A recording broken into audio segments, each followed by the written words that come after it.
Good afternoon. ঘড়িতে 1:30টা বাজে আর আজকের ব্লগটা এখন থেকে আমি শুরু করছি। আর বাইরের ওয়েদারটা কীরকম দেখাবো, দাঁড়ান দেখাচ্ছি। এই হচ্ছিল বাইরের ওয়েদার, বিচ্ছিরি ওয়েদার, মেঘলা মেঘলা আকাশ। আর এই ওয়েদারে না গরম আরও বেশি লাগে। আর আজকে আমার বিশাল ডিউটি, সকাল থেকে ক্যামেরা অন করতে পারিনি কারণ সুব্রত কলকাতায় গেছে, ছেলের স্কুলে যাওয়ার কারণ দরকার ছিল, তাই স্কুলে গেছিলাম, রান্নাবান্না ছিল, সেই জন্য আজকে ক্যামেরাটা আর সকাল থেকে অন করিনি। আর এখন আমি ক্যামেরাটা তাই জন্য অন করেছি। আজকে প্রচুর কাজের চাপ, দুপুরবেলা খাবো, তারপরে ছেলেকে পড়তে নিয়ে যাব, কারণ ওর বাবা থাকলে তো নিয়ে যায়, আজকে ওর বাবা যেহেতু নেই তাই ওকে পড়তে দিয়ে আসবো। আজকে দুটো পড়া, তাই জন্য আমাকেই দৌড়াতে হবে। আর মেঘলা ওয়েদারে না একদম ভালো লাগে না, আর প্রচণ্ড গরম ছাড়ছে, জানি না কী হবে। আর ওদিকে তো সবাই খেতে বসে গেছে, দাঁড়ান দেখাচ্ছি। সবাই খাওয়া শুরু করেছে কিন্তু আমার এখনও খাওয়া শুরু হয়নি। এই যে সবাই খেতে বসে গেছে। আজকে তো প্রচুর আইটেম রয়েছে। হ্যাঁ, আজকে দুপুরটা জমে যাবে, জমে যাবে মানে গেছে। মাছের তেল দিয়ে বাবু ভাত মেখেছে, আমার মাছের তেল হলেই পুরোটা হয়ে যাবে। আজকে মাও খেতে বসে গেছে, মার খাওয়া শেষ, আর আমার এখনও খাওয়া শুরু হয়নি। সবাই ওখানে খাচ্ছে আর আমি বারান্দায় ওয়েট করছি। কারখানা সবাই কাজে এসছে না, ওরা এখন দুপুরবেলা বাড়িতে যাবে খেতে, তাই জন্যে চাবি নেব, গেটের চাবি নিয়ে তারপর আমি খেতে বসবো। কারণ খেতে বসে ওই বারবার বেল বাজাবার বারবার চাবি দিতে না বড্ড বিরক্ত লাগে, তাই জন্যে এখন আমি বসিনি, আমি একটু পরে খেতে বসবো। তাহলে পরে কি হবে, চাবিটা নেওয়া হয়ে যাবে। আর মা যদি খেয়ে উঠে যায় তাহলে মা চাবি নিতে পারবে, আমি খেতে বসতে পারবো, তাই জন্যই একটু ওয়েট করছি।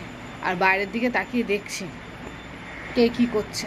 আমার এই বারান্দাটা আমার খুব ভালো লাগে, কারণ কি বলেন তো, সব কিছু দেখা যায়, কে এলো কে গেল, কে কী করছে, বেশ ভালো লাগে, অনেকটা সময় কেটে যায়। যখন খাবো তখন তো ঘরে চলে যাব, আর এখন একটুখানি এখানে তাই জন্য ওয়েট করছি। কি অবস্থা, সোফা টোফার সাংঘাতিক বিচ্ছিরি অবস্থা হয়ে গেছে, এগুলো পরে খেয়ে উঠে পরিষ্কার করব। এখন খেতে বসে যাই, মা তো খেয়ে উঠে গেছে, এবার আমি খেতে বসবো। এত দেরিতে কোনোদিন খেতে বসি না, কিন্তু আজকে একটু দেরি হয়ে গেল।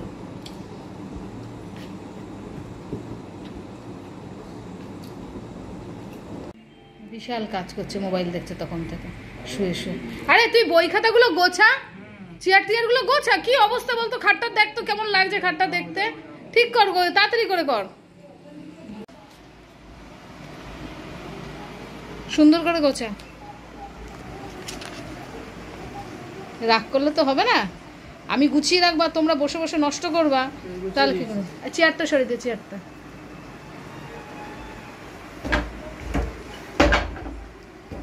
আর কিছু বাকি আছে না, আর ওইগুলো আমার ব্যাস হয়ে গেল। মাঝে মাঝে এরকম বসে থাকবার, কেউ ঘর বাড়ি গুছিয়ে দিতে দেখলে বেশ ভালোই লাগে। আমি তো সবসময় গোছাই, আর আরেকজনরা কেউ গোছায় না, তখন হেভি রাগ হয়। এই যে গোছাতে বলেছি, পারবো না বলেছে, আবার এই যে কেন বলেন তো, এত করছে যে এত দুপুরবেলা মোবাইলটা ধরতে দেবো না জানে, তাই জন্য এই স্কিম, তাই তো। তুই না ক্যামেরার সামনে এরকম খালি গায়ে আসিস না, লোকে ভয় পেয়ে যাবে। ঋষি খাওয়া দাওয়া করে রেডি হবে, এর মধ্যে বাইরে প্রচণ্ড বৃষ্টি শুরু হয়ে গেছে।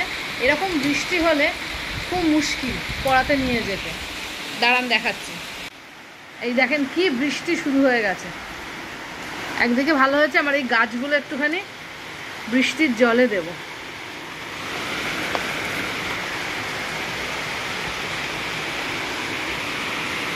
বৃষ্টির জল পেলে না বেশ ফ্রেশ হয়ে যায় গাছগুলো, এগুলো থাকুক বৃষ্টির জলে। আর এই রকম যদি বৃষ্টি হয় তাহলে আমি আজকে পড়তে নিয়ে যাব না। বৃষ্টিতে বাইরে বেরোতে ইচ্ছা করে না, আর রাস্তায় পুরো জল থই থই করে, ওই নোংরা জলের মধ্যে দিয়ে হাঁটতে ইচ্ছা করে না। এরকম বৃষ্টি হলে আমি পড়তে নিয়ে যাব না। প্রথম পড়া ক্যান্সেল, দ্বিতীয় পড়াটা ততক্ষণ হয়তো বৃষ্টি কমে যাবে, কারণ দ্বিতীয় পড়াটা 5টা থেকে, তখন তাহলে নিয়ে যাব। এরকম বৃষ্টিতে বারান্দায় বসে থাকতে বেশ ভালো লাগে, বারান্দায় বসে বসে বৃষ্টি দেখতে খুব ভালো লাগে। কিন্তু জলের ঝাপটা আসছে যেরকমভাবে, বারান্দায় বসা যাবে না, এত ঝাপটা আসছে। একটু দাঁড়িয়ে দেখি, ভালো লাগে বেশ আমার বৃষ্টি দেখতে। আর এই আমার পেঁপে গাছে বেশ কটা পেঁপে পেকেছে, কিন্তু পাড়া অসুবিধা, দেখাতে পাচ্ছি। এই দেখেন, এই পেঁপেটা পেকেছে সুন্দর। এটা কালকের মধ্যে পেরে না নিলে তাহলে পরে তোমার পাখি খেয়ে নেবে।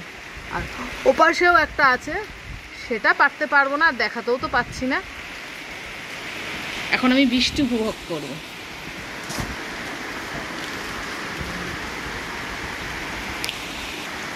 জানি না, অনেকে হয়তো বলবে বৃষ্টি বলে পড়তে নিয়ে যাবে না, কিন্তু কি করব, যেহেতু আমি রাস্তাঘাটে আর কি অতটা একা একা যাই না, তো তাই জন্য খুব বাজে লাগে একা একা যেতে, বড্ড বোর ফিল হয়।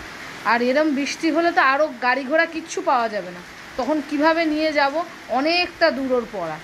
আর এই পড়াটা তো বাদই দিয়ে দিয়েছি, কারণ টাইম হয়ে গেছে আর বৃষ্টি শুরু হয়ে গেছে, আমি যাব না। সেকেন্ড পড়াটা ট্রাই করে দেখবো যাওয়া যায় নাকি, না তো দুটো পড়াই আজকে ক্যান্সেল হয়ে যাবে। বৃষ্টি যত সময় যাচ্ছে বৃষ্টি তত বাড়ছে। অবশ্য যেভাবে গরম পড়েছিল না, তাতে একটু বৃষ্টির দরকার ছিল, কিন্তু আমার সবসময় মনে হয় কি যে রাত্রে সবাই বাড়ি টাড়ি ফিরে যাবে, তারপরে বৃষ্টি হোক সারাত্রি, কোনো অসুবিধা নেই, আবার সকালে রোদ উঠুক, দারুণ লাগবে। কিন্তু আমি চাইলেই তো আর হবে না, আমার সুবিধা থেকে ভগবান সব কিছু করবে না। বৃষ্টিটা দেখি। হ্যাঁ, বৃষ্টি বৃষ্টি বৃষ্টি, এই অপরূপ সৃষ্টি, আমার হারিয়ে গেছে বৃষ্টি। ভীষণ ভালো লাগবে। ভালো গাইতে পারি না, তাই আমার গান নিয়ে কেউ হাসাহাসি করো না। আমি গান শুনতে ভালোবাসি, কিন্তু গলায় আমার মোটে সুর নেই। আর এইখানে বক বক করছি, আর মাথায় এসলো কি বলো তো, আমার ঘরের জানলা খোলা, এখন দৌড়ে গিয়ে জানলা দিতে হবে। পুরো বৃষ্টির ছাট চলেছে, এই দেখো কি, এই যে পুরো জানলা দিয়ে বৃষ্টির ছাট, আমার বিছনা টিছনা সব ভিজে গেছে, একদম বিছনা ভেজে গেছে। আমার এই জানলাগুলো এখন দিয়ে দিতে হবে। বৃষ্টিতে জানলাটা খুলে শুতে ভালোই লাগে, বেশ ঠান্ডা ঠান্ডা হাওয়া আসে, কিন্তু এই যে ছাটের জন্য জানলা দিয়ে দিলাম। দড়ির জন্য আটকে যাচ্ছে তো দড়ি।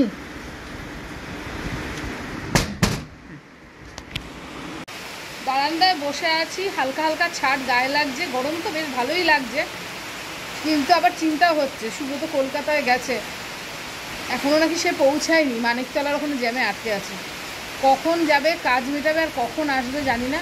আর বৃষ্টিতে বাইরে গেলে না টেনশান হয়, ভিজে পুরো একদম বিশ্রীভাবেও আসবে। আর বাইরেটা না অদ্ভুত সুন্দর লাগছে। বৃষ্টির ছাড়টা তোমরা দেখতে পাচ্ছ কিনা জানি না, একদম বারান্দা পুরো দেখো কিভাবে ভিজে যাচ্ছে আমার বারান্দা। মা এতক্ষণ বসেছিল বৃষ্টির মধ্যে, এখন মা পেঁপে পারছে। কি আর বলবো, কিছু আর বলার নেই, বৃষ্টিটা কমুক তারপরে পারো। আরে এই দেখ পাড়া হয়ে গেছে, ঢুকবে না তো, এবার ঢুকছে না পেরে, কি হবে এবার, আমার হাতও আটকে গেছে, বৃষ্টি হবে আটছে, বৃষ্টিও বাড়ছে, আমি আটকে গেছি, মা আটকে গেছে। না এই হাতটা ঢুকিয়েছি, পেঁপে মারার যন্ত্রটা দেখেছিস, কিন্তু পেঁপেটা ভেবেছিলাম ঢোকাতে পারবো, কিন্তু ঢোকাতে পারবো। এবার কি হবে? এই বৃষ্টি বাদলের ওয়েদারে মা পেঁপে ধরে বসে আছে, কি করবো, আমিও তো এখানে আটকে গেছি।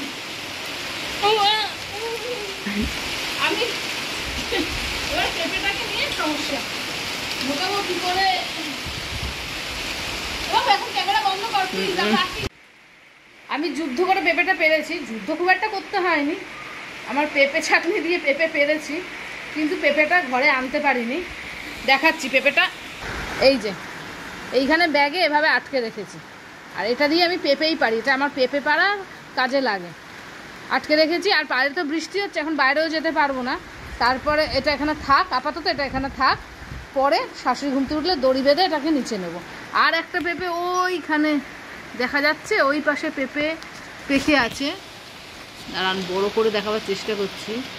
এই দেখেন এই পেঁপেটাও পেকে গেছে, কিন্তু এটা আমি পারবো না বাবা, একটা পাড়তে গিয়ে আমার হাত ব্যথা হয়ে গেছে, এটা থাকে, এটা অনেক বড় একটা লাঠির মধ্যে রাখতে হয়। এই পেঁপেটাকে এখন পারবো না, সুব্রত আসলে ওটা পারবে, একটা তো আমি পেরেছি, আর রিস্ক নিয়ে লাভ নেই, এখন বৃষ্টি কমার অপেক্ষা করি। আর কি, মার এখন মাথা গরম পড়তে দিতে হবে বলে। মা মাথা গরম করো না, করো না, আমরা যে ঘুরতে যাবো ওর কথা ভাবো। তুই চুপ কর তো, তোর বাবা প্রতিটা দিন দূরে দূরে যেদিন পড়া সেদিন তোর বাবা কলকাতা যাওয়া যাবে, আর আমাকে দিয়ে আসতে, তুই তো জানিস এই জিনিসটা আমার ভালো লাগে। ঠিক আছে, কত দূর বলতো যেতে হবে এখন, মাথা গরম করো না, এখন শুধু ঘুরতে যাওয়ার প্ল্যান ভাবো। ঘুরতে যাওয়ার কথা পরে ভাববো, এখন তুই চল, দেখছিস তো বৃষ্টি আসছে। ঠিক আছে।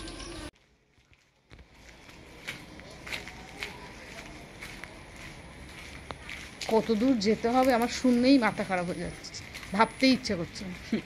ভেবো না, চলো চল।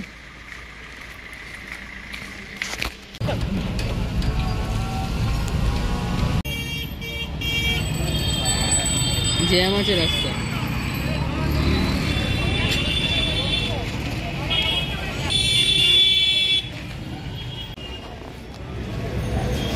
আমি চাপেটলিতে এসছি, আর ওরা দুজন চলে যাচ্ছে পড়তে। এই সাবধানে যাবি।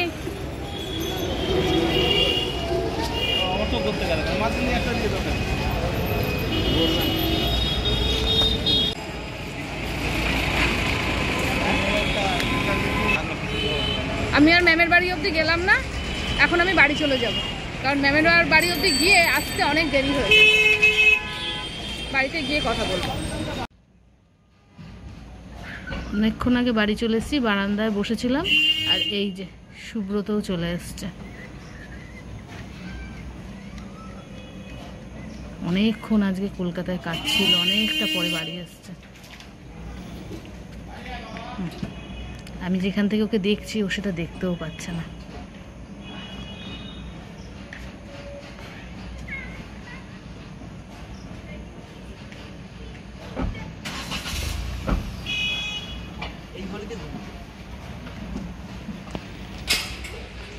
অনেকক্ষণ আগে বাড়ি এসেছিলাম, সুব্রত চলে এসছে, তাহলে আমাকে আর আজকে আনতে যেতে হবে না। ওকে চাবি দেবো, উপরে আসবে, একটু রেস্ট নেবে, তাহলে বাবুকে ওই আনতে যেতে পারবে।